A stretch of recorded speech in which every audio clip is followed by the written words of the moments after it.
Just a few weeks ago, I hadn't even planned to come to Iceland. But Moment, these folks were offering a trip of a lifetime. A week in the Icelandic wilderness with a professional photographer, meet Chris, and Iceland's best storyteller, meet Jan. One of the least populated countries in the world, I knew this place was remote and isolated, but was it as beautiful as people said? I was here to explore what I'd heard was Iceland's wild beauty. And the thing I wanted to see most? The Northern Lights, which are not as common as you might think. And people get kinda weird when they can sense there might be a sighting. I was setting off with 10 strangers, 2 guides on a magic bus, and later a helicopter, in the cold, the rain, the wind, to push myself way out of my comfort zone. What had I gotten myself into?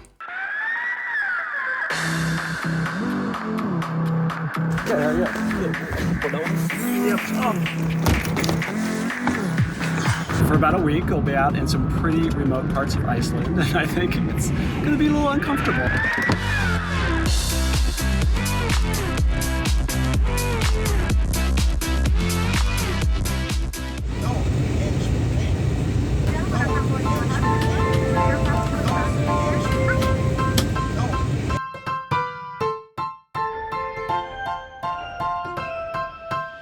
I had already been in Iceland for a week, checking out some pretty amazing hotels, and had some really nice weather for late September. But now it was time to get out of Reykjavik and head out into the unknown.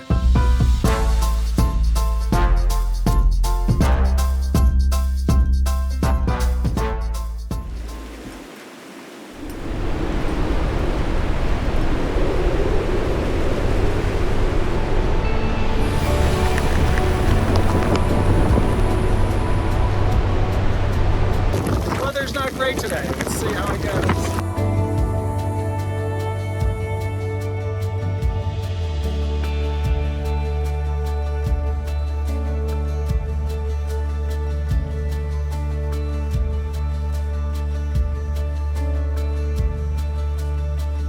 So we made it down to the waterfall.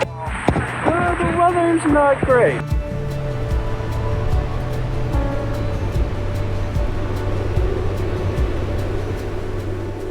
By the time we hiked back up, we were totally drenched and headed to our first night at some mountain huts. But couldn't resist stopping at this river first for a few more photos, and why not a drone flight?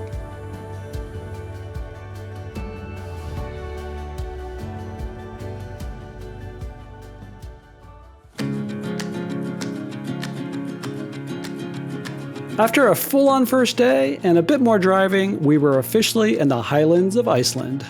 Welcome to LANDMANNALAUGAR, in an area known for its beautiful colored mountains and glacial rivers.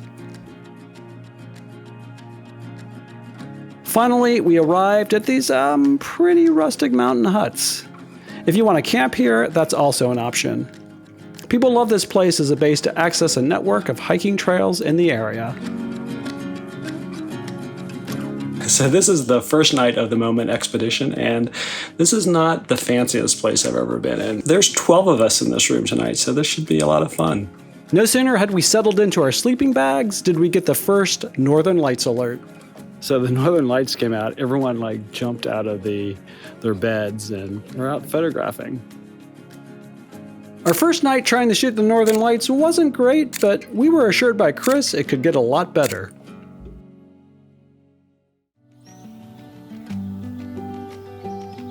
Okay, day 2. It's not raining. It's actually a really pretty day.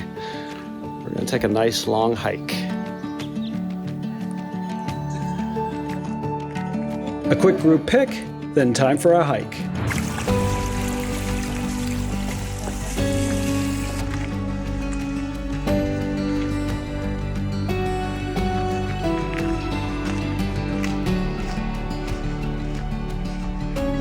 Okay, so we are headed up there. One of the incredible things about Iceland is all the steam vents you see coming out of the earth. I've never been to another planet, but imagine this is how it might look.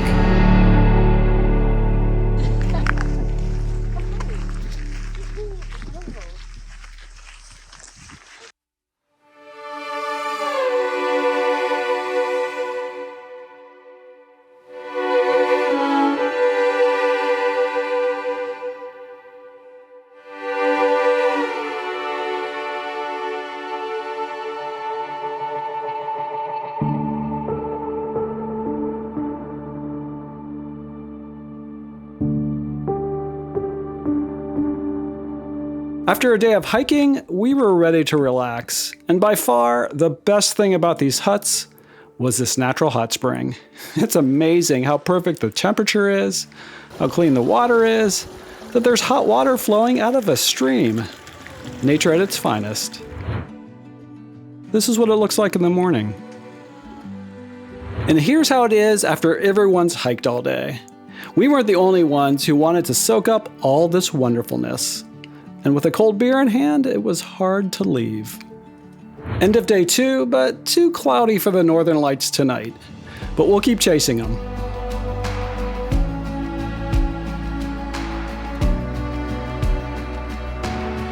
All right, it's day 3 of the Moment trip. We're at Crater Lake, fairly early in the morning. And the sleeping accommodations have been surprisingly okay. Thought I was gonna hate it. Been kind of fun. It's more about the people that you're with and where you're staying. When you've got this kind of a background, it makes up for a lot.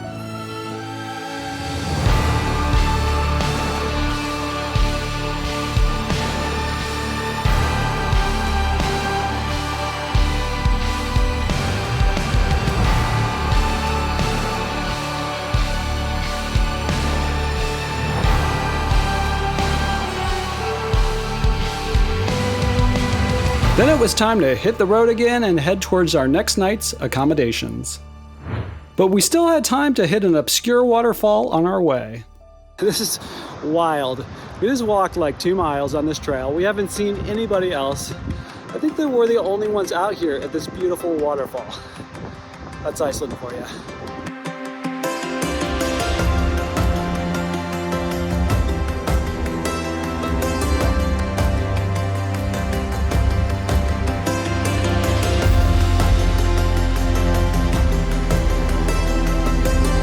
Then it was time to get some rest. Tomorrow, we climb a glacier.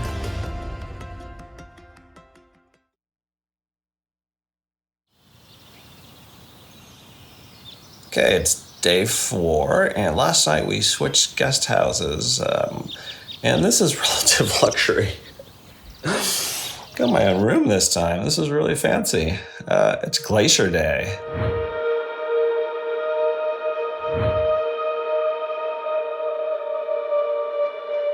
This is an interesting choice for art here in the guest house. Okay, let's get on a glacier. We started out by getting the right kit on and a safety briefing, and then set off.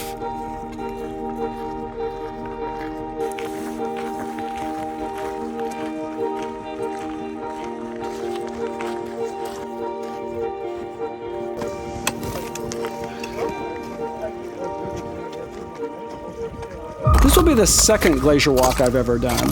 The first time in Patagonia. I think it's one of those can't-miss activities if you come to Iceland.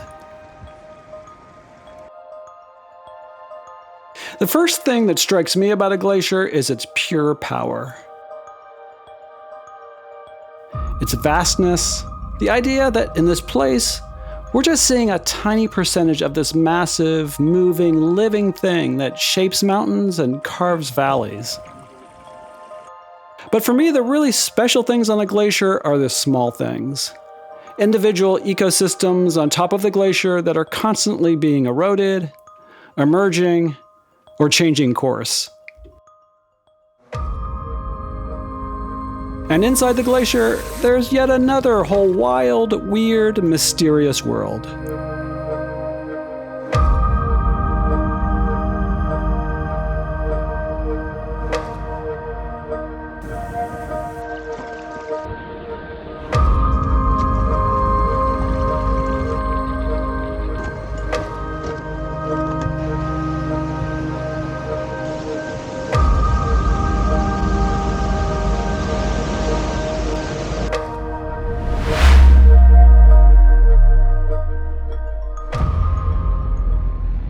This glacier used to be a lot closer to the ocean, but with climate change, the glacier's been retreating at an accelerating pace. Something we should all stop and think about for a minute. Here at the Swank Guide, we travel carbon negative. If that sounds good to you, maybe you like glaciers too. Check out the blog on our website on how easy and not that expensive it is to travel carbon neutral.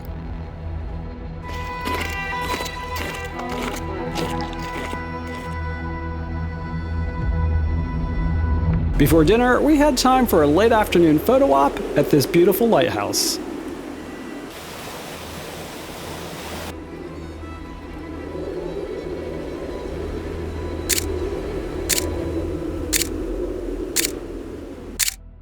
We made it up just in time for a great sunset. After dinner, rumors started flying that this might be a good night for the Northern Lights. Like I said, people kind of get weird when that happens. We stopped the bus, got set up, and still got some good pics, but I had a feeling this still wasn't quite what it could be.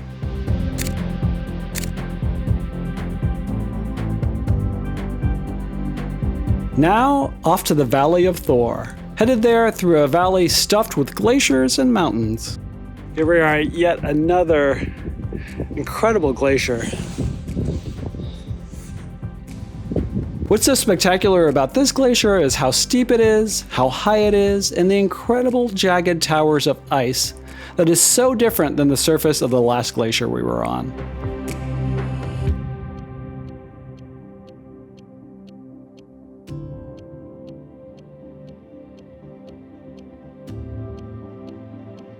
But our main goal for the day was to get to the top of this mountain, Thorsmörk, before sunset. But first we'd have to get across these rivers, on these mobile bridges with wheels, something I've only ever seen in Iceland that could use a bit of maintenance.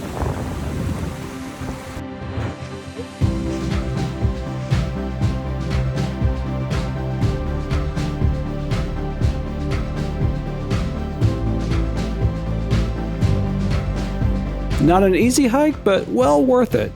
As we got to the top, another great photo op.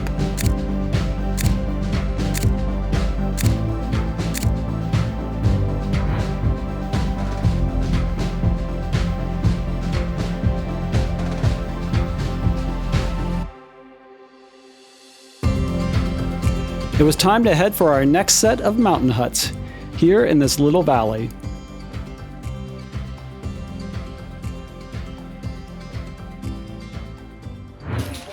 Night 5 accommodations.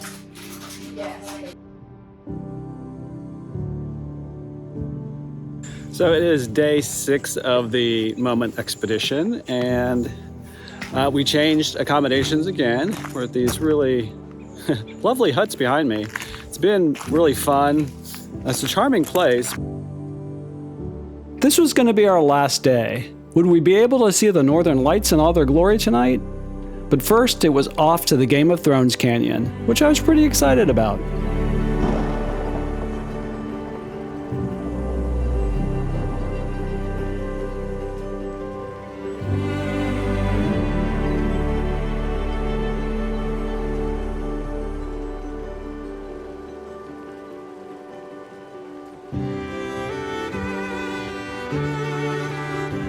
After walking for about an hour, we were getting to the end of the canyon. We could see it was getting narrower and narrower, and what was waiting for us inside? Maybe some white walkers. This was the highlight of the trip for me. I've never been in a space like this. Wow. Sorry, that's all I got.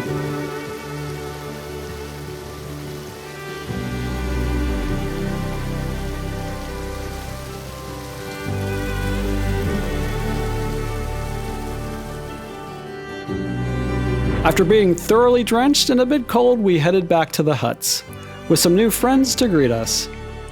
And rumors started flying that it might clear up tonight for our last go at the Northern Lights. What is it? What's going on? Northern Lights. What is it? I think that's what it is. I think. At about 10 p.m., we got the first hint that this might be it.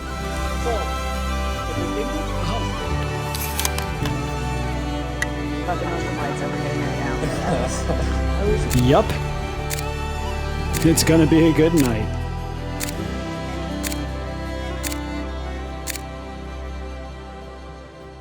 Chris had the brilliant idea of getting us set up over by this pond to get some reflections in our shots. Thanks, Chris. Actually, it's a puddle.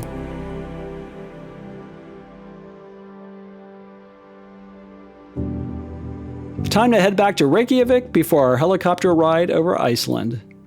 But of course, along the way, we hit one more waterfall.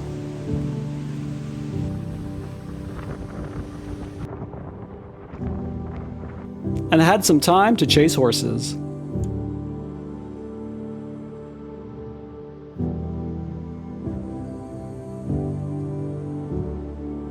Okay, it's helicopter day. And this is the most excited I've been in a while. Moment arranged this trip as an add-on, so about half the group joined. We took off from the local airport that's only 5 minutes from downtown Reykjavik. I'll let the camera do the rest of the talking.